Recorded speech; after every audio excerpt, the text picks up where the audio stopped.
Hey Indians, this is Jeremy Fuel, Superintendent here at Mississinawa Community Schools. Today we're going to be going into our facility study and review for Westview Elementary School. This is part three of a four-part series. We've already talked about the high school, we've talked about RJ Basket. Now we're on to Westview, and soon we will be going and talking about Northview as well.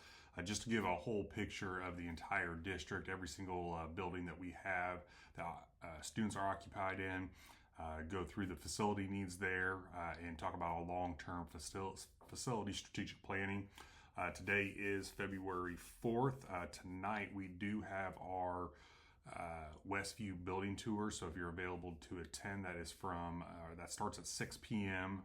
February 4th at Westview Elementary if you're interested in attending. Okay, so you'll see on this slide there's a background history of Westview. So Westview houses preschool, kindergarten, first grade currently. The building did experience some major additions and renovations around 2001 time period. The mechanical systems for both the office as well as the media centers were changed during or since that 2001 edition. The remainder of the classroom HVAC systems were actually updated this past summer of 2024. The building's approximately 66,000 square feet. Big issue that we have at Westview as well as Northview is just maximum capacity. And really that's an issue in all of our buildings, but especially our elementary buildings. As you'll see through this presentation, we are truly at max capacity there to the point where we're having to turn away preschool students due to no capacity to add additional sections of preschool. So as the kindergarten and first grade sections increase or fluctuate in size, we've added some specials classes, STEM, Lego, art, music, all those. Some of those programs have to push into the general education classrooms or they occupy some additional space. So capacity and space in these buildings is a definite issue all around. Okay, so some of the more pressing concerns for Westview Elementary School, one is traffic flow. We've done the best that we can with traffic flow there. We've made some tweaks and adjustments, but for preschool, kindergarten, first grade, there's a large majority of our families that do utilize car pickup and drop off. So there's a lot of cars there. If you've experienced that, you know the congestion.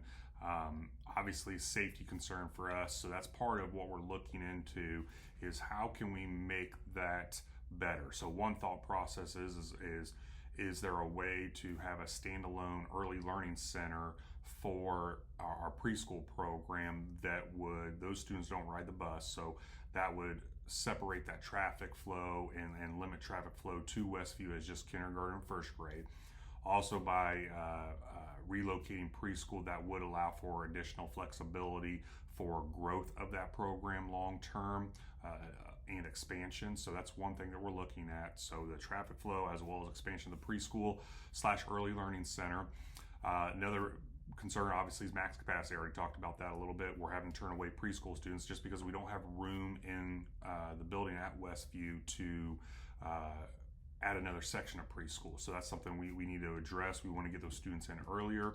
The earlier we get them in, the better we are at being able to teach them their literacy skills and those foundational skills that they're going to need to be able to be successful throughout their educational careers.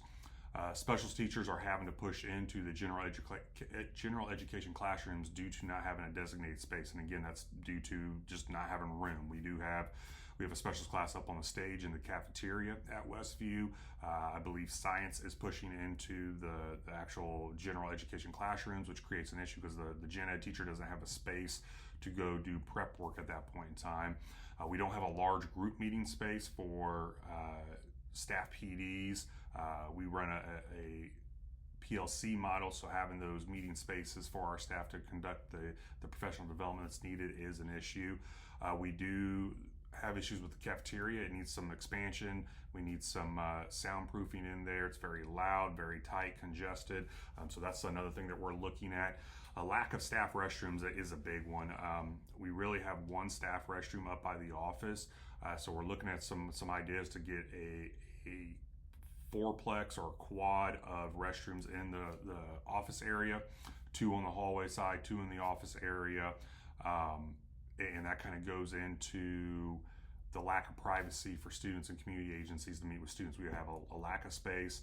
When this building was added onto and remodeled back in 2000, you didn't have the partnerships that you have in 2025 with community agencies. We have DCS in, we have a lot more special education meetings, and we don't have that private meeting space there as well. And so some other things that we're looking at is renovating current student restrooms, but also being able to add some staff restrooms down on the kindergarten and first grade wings of the building, so that staff don't have to come all the way up to the office areas to use the restroom. They do have the ability to use a restroom down on their wing of the building. And just, again, just better efficiency and overall use of the building is what we're looking at, in addition to looking at adding some classroom space overall.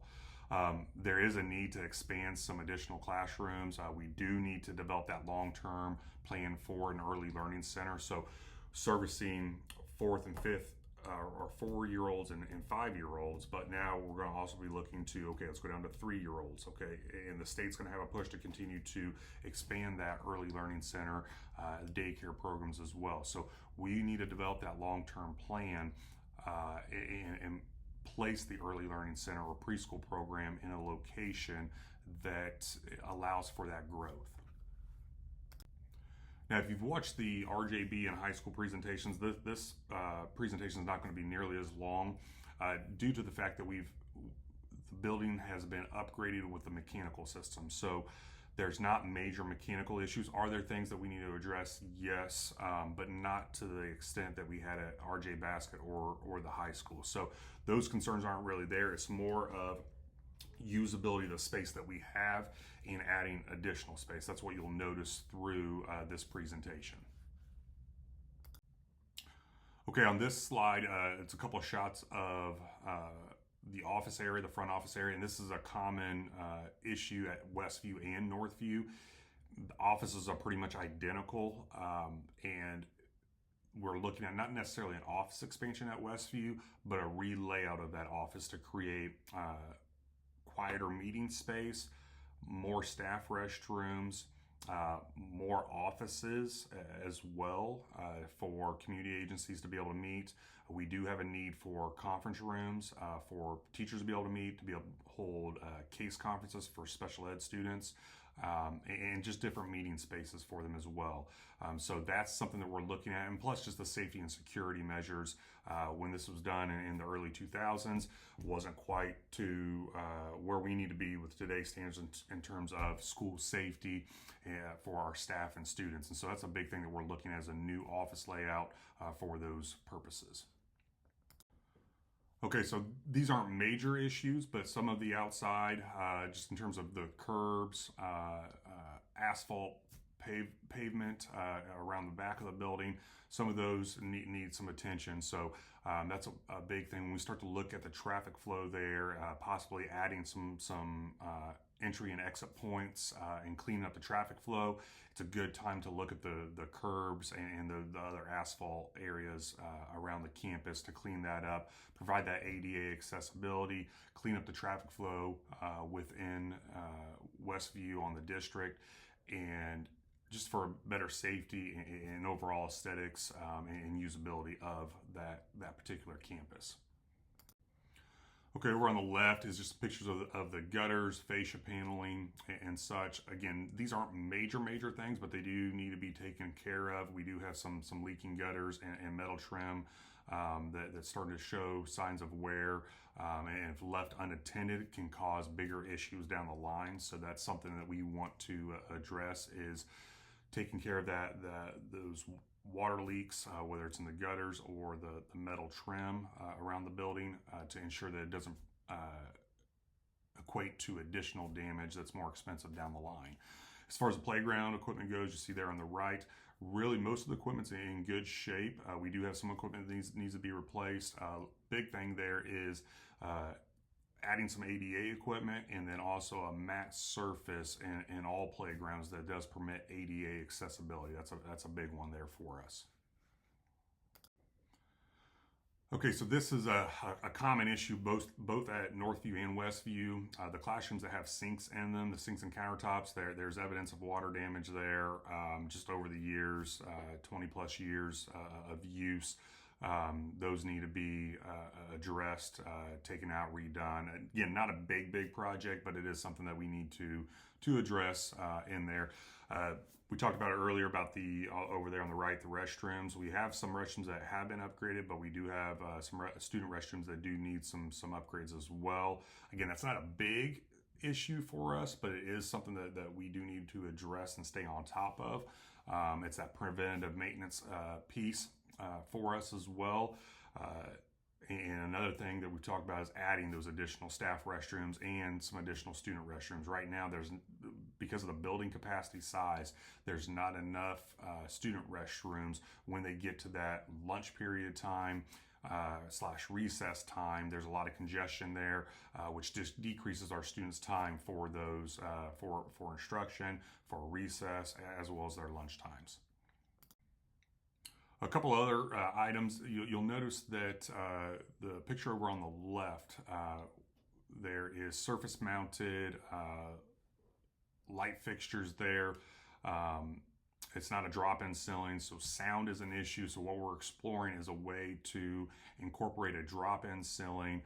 Some of the ceilings in the buildings that texture is an asbestos-based material, so there is an abatement and remediation process with that we want to go through. Upgrade the lighting to LED lighting, add in drop ceilings in there, and upgrade the technology features in the classroom. So not major stuff that needs to occur in those rooms. The spaces themselves are pretty good. We do need some upgrades with the flooring and such, paint and all those things. But overall, it's just a upgrade to bring it up to 2025 and beyond standards. Gym bleachers are nearing the end of their serviceable life, so that would be something that we would need to look at, as well as the resurfacing of the gym floor as well, sand it down, give it a new coat. Just that, again, that preventative maintenance to stay on top of things is what we're looking at. Okay, so as you can see, this the conclusion of our Westview facility presentation. Again, if you're available, we have it open tour tonight, February 4th at 6 p.m. at Westview. We encourage anybody to come see the space. It won't take that long. Obviously not as big as high school or RJ Basket, so we should be able to get in and out in roughly an hour touring the space. So I encourage anybody to come out. As you can see, there's a lot of preventative maintenance stuff that we're looking at, but the big things that we're looking at for Westview is cleaning up our traffic flow, working on preventative measures for student safety and staff safety, and then adding some space within the facility to allow for that growth and expansion and allow for a conducive work and learning environment for our students and staff up to 2025 and beyond standards. So that's really what we're looking at for Westview. So if you have any questions, there's my contact information. Please feel free to reach out. Also, a reminder is February 12th from 6 to 8 p.m. we do have our strategic planning session.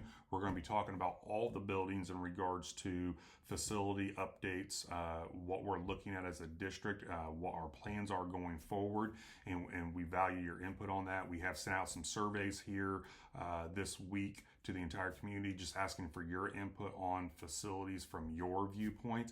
We are taking all that into consideration as we create that scope and that priority list for current and future projects for the district. So again, please reach out. There's my cell phone number. There's email address. Please reach out if you have any questions, feedback, or anything of the nature. So appreciate you all, everybody tuning in and listening. And as always, go Indians.